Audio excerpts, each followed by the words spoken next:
Shri Ganesha Sharada Gurubhyo Namaha Ramaya Ramabhadraya Ramachandraya Vedase Raghunathaya Nathaya Sitaya Pataye Namaha. Welcome to all for this session on Ramayana to chapter 24 of Yuddha Kanda. In the previous chapter, we saw the entire army of monkeys cross the ocean with Rama and Lakshmana at their head being carried by Hanuman and Angada, and once the entire army crossed over to the other side of the ocean, they decided to attack Lanka at the earliest. That army of warriors in well ordered formations looked splendid with a radiance of Rama conferred on it, which resembled the full moon on a starry night, and the earth pressed underfoot by the energetic tread of that multitude, like unto the sea, trembled with fear. Meanwhile, those inhabitants of the woods heard a great tumult arising in Lanka, and the formidable rolling of drums and clashing of gongs caused their hair to stand on end. This clamor filled the leaders of the monkeys with joy, and in their ardor they emitted shouts that surpassed that uproar, and the cheering of plavangamas resembling the rumble of thunder in the skies reached the ears of the Titans. Seeing Lanka dressed with many colored banners, and son of Dasharatha bethought himself of Sita, and his heart was filled with grief. He reflected, "It is there that youthful woman whose eyes resemble a gazelle's is held captive by Ravana, like Rohini when she is overpowered by the red-bodied planet Mangala or the Mars." Heaving long and burning sighs, that hero looked at Lakshmana and spoke words fitting to the occasion to him. "See, O Lakshmana, this marvelous city built by Vishwakarma on the summit of the mountain, set aloft so that it appears to lick the skies. They where innumerable palaces cluster like unto the aerial abode of Vishnu covered with white clouds. Lanka with its blossoming groves looks magnificent like Chaitraratha, which is filled with a song of birds of every kind and glowing with fruits and flowers. See how a gentle breeze sways the branches from which the birds dart, where bees swarm and where cuckoos abound." Thus did Rama, the son of Dasharatha, address Lakshmana, and thereafter, ranging his forces according to the traditional methods, he issued the following commands to that army of monkeys. "Let the valiant and invincible Angada place his troops in the center with General Nila.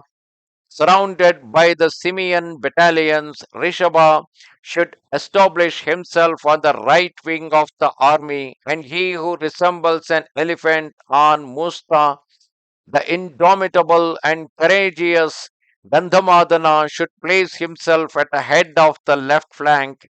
I shall go to the forefront of the army with Lakshmana as my aide de camp, and Jambavan, Sushena, and Vegadarshi to spy out the land. Those three high souled ones, the leaders of the bears, should protect the centers of the forces, and rear guard be under the command of the Lord of Monkeys, as the western region is dominated by the son of brilliant rays. The innumerable divisions being thus skillfully distributed, that army led by the foremost of monkeys, armed with boulders and huge trees, resembled the heavens with its mass of clouds, and those monkeys advanced on Lanka that they were eager to destroy. "It is with the peak of mountains that we shall demolish Lanka, or if need be, with our bare fists." Such was the resolve of those powerful monkeys. At that instant, the exceedingly valiant Rama said to Sugriva, "Our forces are properly marshaled. Now let Shuka be released." Under the order of that Indra of monkeys who was full of energy, Ravana's agent Shuka was set at liberty.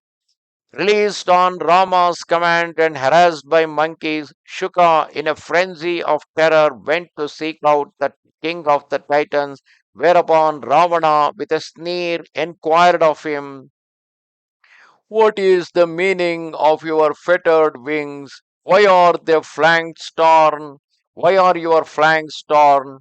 Have you fallen into the power of those capricious monkeys?"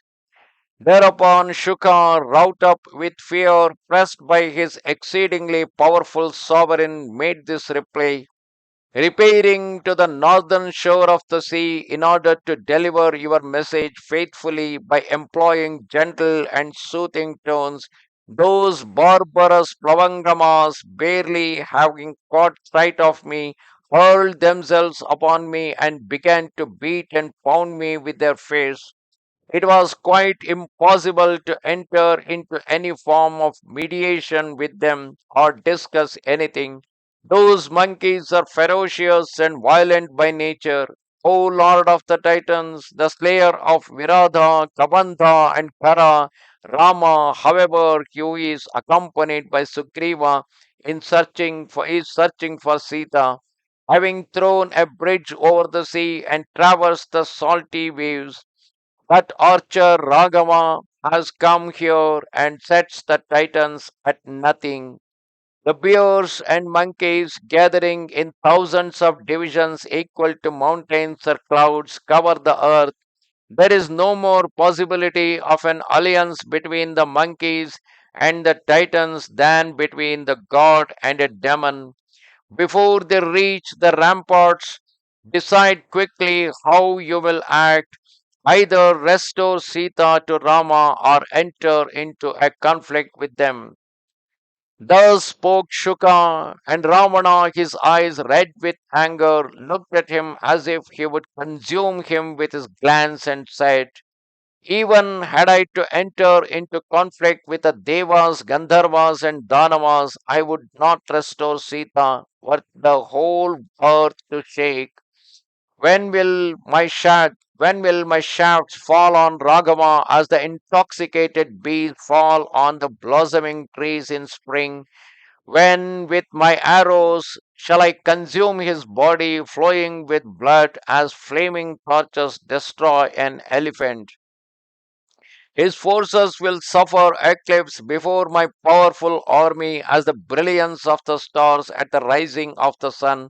That son of Dasharatha is not aware that I possess the strength of Sagara and the swiftness of Maruta, and that is why he desires to meet me in combat.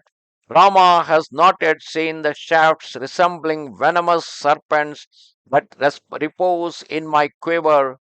That is why he wishes to enter into combat with me. That Ragama is not yet conversant with my great might, nor with the veena in the form of my bow that I pluck with my arrows, the bowstring producing a formidable sound, cries of the wounded, its terrible accompaniment, the darts, its innumerable notes, and which, when I enter the river of the enemy, ranks as into a vast arena, I shall cause to resound on the field of battle.